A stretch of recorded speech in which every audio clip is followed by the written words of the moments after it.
So show me your books. Well, I'd like to show you all of them, but you ain't got time. But this is a Rosenberg. You do it again? And I got Dr. Martin Okay, Luther hold King. it. That's Ron. I caught your phone. And Sorry. Okay, I have to start again. We had Okay. two. Oh yeah.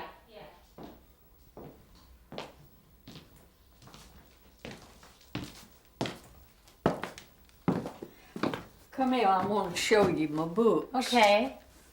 A lot of books here. But that ain't all of them. Where are the rest of them? Oh, they hid away Oh. in first one place and another. Well, what would you like to read? I'll tell you, I should read a lot of these books, and I haven't. I'm embarrassed to say. Don't you have more than I do? I might have some. No, I don't have more than you do. No, but my books, they're not exactly like this. Well, you see, I can't claim these books is all mine because two more people it's done gone, you know, in the ground. They done passed away. Who's that? That's my husband, Yeah. my second husband, and his wife. Some of these books was theirs, but not all of them. Whose was this one? This is the Judgement of Julius and Ethel Rosenberg. Oh, that's mine. Yeah. This here is a book that broke my heart and all of our family. My mother was living in, and we all like to fainted and cry our eyes out when they executed them. It's pitiful. Yeah, executed Ethel and Julius. Wasn't that a disgrace under this cruel society system? It broke my heart, and I worked out on the streets and got arrested and put in jail for that, for getting petitions signed to save their life. Where were you doing that? Huh? Where were you doing that? Where were you getting people to sign petitions? Signing petitions all over this south side.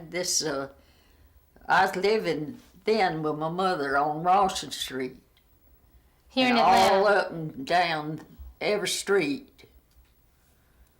Yeah, I've been sad over this. That's just society. It'll take you. Henry George, Progress and Poverty. Tell me about this one. Where'd you get that one from? That's Progress and Poverty by Henry George. Henry Joyce. Henry George. It is a shame that I don't have good eyes. That's what the good Lord's done won't help me. I guess it's 'cause I'm a CP, don't you? I don't think I can't believe that's a reason why. No. You can't see right now. Here, I'll help you out with that. I can't see for inheritance. Well, where did you learn how to read, Nanny? Huh? Tell me about where you learned how to read. What I learned? Where did you learn how to read? I learned how to read in College Park.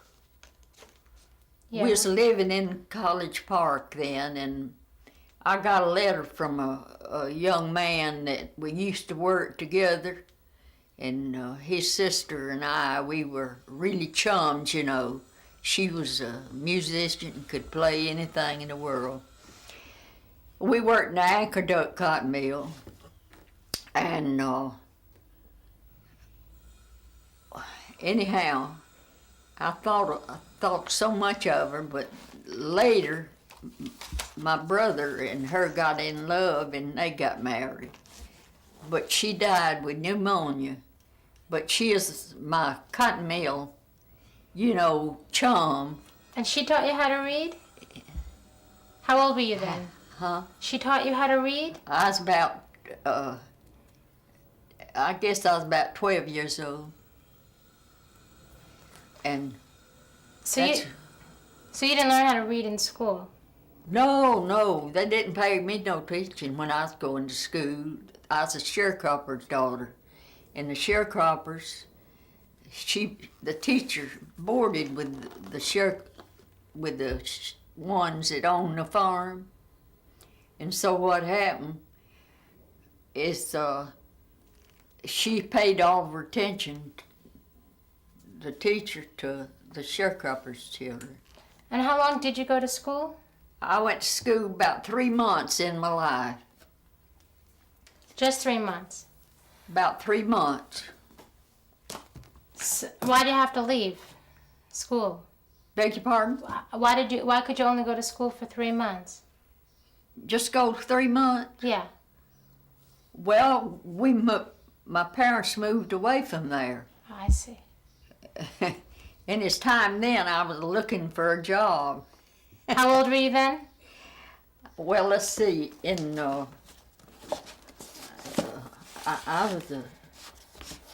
was about 8 or 9 years old. You were looking for a Not job. hardly that old. Okay, this is the Outline and History of the World Trade Union Movement by William Z. Foster. Yeah, that's a good book. Yeah. I knew him well. How'd you know him? 'Cause I went to New York and seen him. That's the years after I growed up. Yeah, Foster. Well, I've got a lot of good books back there. I see The Grapes of Wrath. Did you read this one? The Grapes of Wrath? I skipped over them. You like it? I did, very, very much. Uh-huh. I did like The Grapes of Wrath. Yeah. I learned a lot. When I had good eyes and lived out in Douglas County after my husband passed away, that's all I done is read at night. Stayed up till 3 or 4 o'clock in the morning. Surely was. I was trying to get a little education. So these books, I guess, were your education. See, W.E. Lead her into the next room. Papers from a Worker's Life. This is by William Z. Foster also. This Foster. Is this Foster's book? It is. Can you tell me Uh-huh. about that one? There's Pages from a Worker's Life. Well, I haven't read this much, but I was familiar with Foster and his other books and so on. And Foster came out of what movement? I don't know much about Foster. You don't? No. Well, you can go to get you a book at the library I could do that. find out. Lead her out. Yeah. Okay. Why don't we go sit in the other room and we'll talk a little? Go in another room? Yeah. Mm-hmm.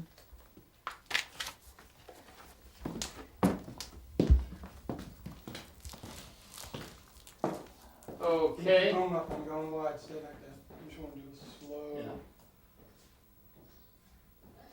Nanny, why don't we sit in here? 2 things. I want to get a close up on the books. Yeah. And then I want. Nanny. Tape's rolling. Huh? Anytime. You're calling me back? Yeah. Okay. Okay. Here we go. Okay. Do the same thing? Yeah. Oh goodness! Look at all these books. Oh, Where'd you get them all? bought 'em. You bought them. Yeah, what? Some of them was my husband's, Uh-huh. not my first husband, but Washburn. Yeah. And I see Grapes of Wrath here. yeah, That's one of my favorites. It's a good book. And I've had a lot of books. Here's one I haven't read. Julian and Ethel Rosenberg. yeah. Tell me about that. Well, I think that's the biggest disgrace I've ever heard of in my life under this society. I think this would murder her, murder her husband, and murder her and leave little infant children. I think Uncle Sam ought to be done away with. And were you involved in this case? I certainly was. I walked the streets and down here on Rawson Street. That's where my sister owned a house there, and I had to live there then. And we worked, my sisters worked, petitioned, tried to save their life. And that was the saddest room. My mother and all of us, you could hear us crying for half a mile.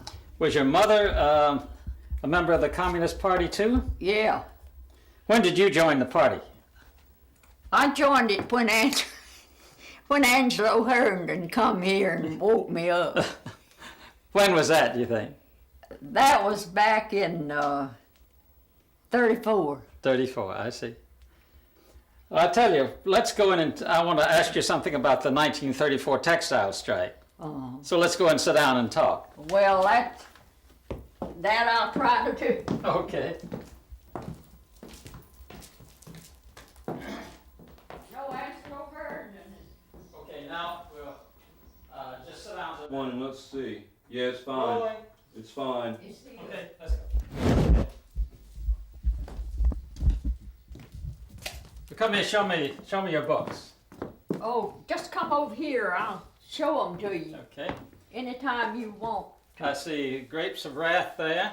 Yeah, that's a good book. Yeah, that's one of my favorites. It is a good book. And I see the trade union movement, the World Trade Union movement. Yes. Did that belong to you or your husband? My husband. He was an electrical worker, Uh-huh. and you know he had to keep up with things. Yeah. And I see that Julius and Ethel Rosenberg. I don't remember that book. You don't? No. Well, that was some sad day in our family. The whole room was full of people, and when they electrocuted both Ethel and Julius both, and I think it was a terrible, capitalist mistake. Well, what connection did you have with the case? Well, I got literature, used to get literature from the Daily Worker out in Douglas County and things, and I'd read, you know, some of Forster's way back when he is writing book. When did you join the Communist Party? I joined in 1900. I believe it was 34. And why? Why? Because I didn't want to be living in starvation and millions of people with worlds of money. I couldn't even get support from my children's father because I was accused of being a communist. Were you a communist? I surely was, and I'll be till I die. Okay. Well, let's go ahead and talk about But the... some things I might not agree with nowadays, but when Can we move her a little bit this way? Yeah, Because yeah. you keep running Okay. into a blocking problem. Okay. Take when your half Forster step and back. all just, them was, I just, hold it. I'm going to ask you the question again. Were you a communist? yes, And I'm not ashamed of believing in communism. and what made you a communist? I want the highest part they are. What do you mean? Well, I hope I'm not wrong. I've been to China, and the sweetest people on earth I've ever met. I've never been to Russia, but I've dealt and associated with a lot of people from Russia. Well, who introduced you to communism? Who introduced me was Angelo Herndon and Mr. Otto Hall. I see. And I was arrested so many times for giving out literature and working in the in the colleges and places. Well, I know that you got arrested during the 1934 textile strike. Let's go in here and sit down and talk about that. Sure enough. Okay. Well, we can do that. Okay.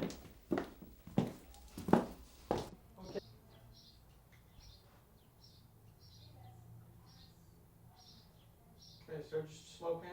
Mm-hmm. Very slow pan.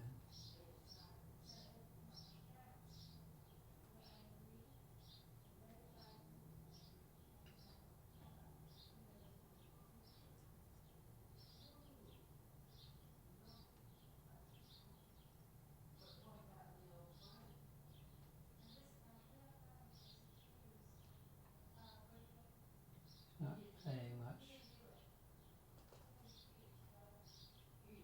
Let's see. You start right here. Start about here. And pan across. Backwards or forwards? Just the way you're going.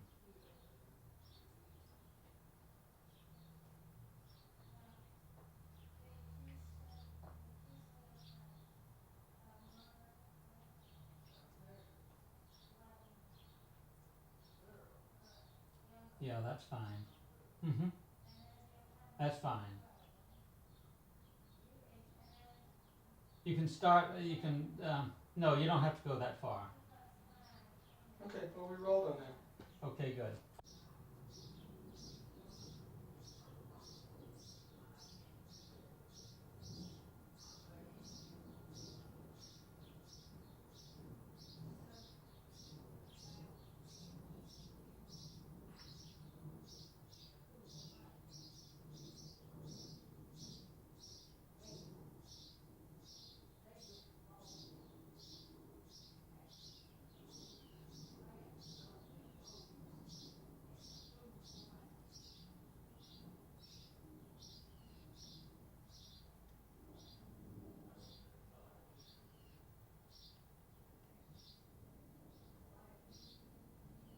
A lot of work to this. Yes, it is. Okay. Okay? Yep. Okay, I want to go this way. Let's start again. Back up. Oh, maybe I'm Ready? bad eyes. Okay. Yeah, I'm ready. You want to go to your right. Okay, here we go. I want you to sit right over here. Where are you going to sit on I'm the going to front? sit right here. Oh, that's good. And I want you to tell me about your life in the cotton mill. How old were you when you first went into the cotton mill? Well, I was about 8 years old in Rome, Georgia. I was an industrialist kid, and I wanted to do something. And my mother told me I could go and get me a job. So I went to the office in Rome, Georgia, to the superintendent's office. One does the hiring. And I told him who I was and I wanted a job. And he says, "Well, you look mighty little." I said, "Well, that don't make no difference. I sure do know how to learn." And so he said, "Well," says, "I'll tell you, you can go ahead and go to work, but you mighty little." And I says, "How much you gonna give me a hour?" And he says, "Penny a hour." Well, you know, a penny was a big thing to me then. And I went to the spinning room, you know, the next morning and went to work. Cut. And Let's cut me. move now. I want everybody to know how old I am. I want to live a long time. How old are you? Oh, I will tell you if you'll not tell nobody. I am 90 years old and a few days over. My birthday is the 3rd day of May, 1900. Can you guess that? Well, tell me when you first started working in the cotton mill. Well, I started in Rome, Georgia. That was my first experience in a cotton mill. I started in Rome, Georgia. I was about 8 years old, and I did finally get the superintendent to give me a job, and I went to spinning. And from that, I've run machines all over the cotton mill that women runs. Was your family in the cotton mill? Yes, that's where they's living, in the village. You know, the company owned the houses, and they was working. What was at home there? How many people in your family worked in the mill? Well, from my mother worked, but not like we did long years. And they was about 10 in the cotton mill. And what was conditions like in the mill? Well, from what I understand, even then, you know, when there's a making blue denim, and then they'd dye it, we'd have to breathe that odor of that, you know, dye. And I didn't think it was good, and it certainly didn't smell good then. And you're supposed to speed up when you're operating machines. When did they start the stretch out? They started to stretch out when I was a young girl, about 13. Could you tell me about how it worked? Well, we'll skip Rome, Georgia, can we? I was working in the Gate City cotton mill, and we had a man there, and his name was Bishop, and he married a preacher's daughter, Preacher McElroy, and he was making noise all the time and disturbing. You know, it's the machines didn't make the noise, he did, and we didn't know what he was doing. I thought he was fixing always belts, but come to the make it short, he was making you know, belts to whip people for the Ku Klux Klans, and it was miserable. His name was Bishop, and that's what kept me worried all the time, hearing him knocking on that steel at the end of the spoolers, spinning wherever he is working. That's the old 3-inch, the big wide drive belts, right? How long did you work in the cotton mills there? There, Yeah. I worked there a good many years, and my mother moved to between East Point and Hayville, to the Martell. They didn't call it Martell then, it was Elizabeth Cotton Mill. And I got a job there. Of course, I worked in all Gate City and Piedmont, Exposition and Rome and many more. In Porterdale. But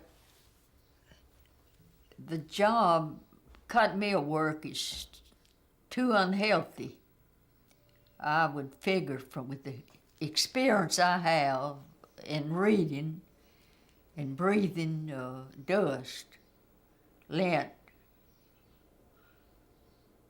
You'll have to ask me some questions. Now, when did you first get the idea to join a union? Well, I had a brother, but I'll go back. I'll start this. You know, during the WPA days. Mm-hmm. But were you ever in a union before the WPA days? No, I never was in no union. I didn't know nothing about one. I'll say I did. I joined the union, the Workers' Alliance, and I was working and making shirts up on Pryor Street with WPA, and I lost my. I just couldn't imagine how to do what I was going to do and work so hard like a seamstress has to do. Well, we got word that Roosevelt was going to cut off the WPA and we'd all be out of work. So I began to work up, and my children did too, young, they wasn't too little. They built me a ballot box and pretty ballot box, and I was going to work and get petitions signed everywhere I could. And so I carried that to my job where I was making shirts for the WPA here in town. So what happened? I asked the supervisor, not the supervisor, but she is our boss, could I go down in the basement where we had to eat at, carry our lunch, and make a little talk. And she said, I don't know till I called Miss Shepperson. Shepperson was living in Atlanta, and she is the administrator then of the WPA. And so that's the way it went. She come back, she said, you can't speak down there in the basement. I said, well, thank you. And then I got that was on a Friday, and Miss Shepperson sent a layoff slip for me to fire me, because I wanted to make a little talk. So I notified the union. The Workers' Alliance was a union, for the WPA workers, and that's what I did. So after Shepperson had me fired, then our union had me back to work. That was on a Friday, and Monday I would come back to work. They'd like to fell over. They like to fell over. Could you tell us about getting arrested in 1934, you and your sister? Well, yes, I can tell you that very plainly. I had to get my children to go over to my mother's. My oldest daughter carried the youngest ones. I had 5 children. And I didn't have no food. I didn't have not one bite in the house to eat of nothing. And I went down to the welfare that evening, as I was making my way to go to exposition strike. And when I did, I went in and talked with the welfare worker. And what she did, she offered me 50 cents. And I says, lady, 50 cents won't buy my children, 5 children, no food, and I ain't got an ounce of speck of no coffee, no nothing. I drank coffee then. And so she said, well, that's all I can give you. I says, well, you keep that, him. I says, keep it. And I went on then and caught me a trolley and went to picketing. See, I was tied up. The reason I wasn't already there with the children, no food, and having to send them to my mother's over on Capitol Avenue. So that's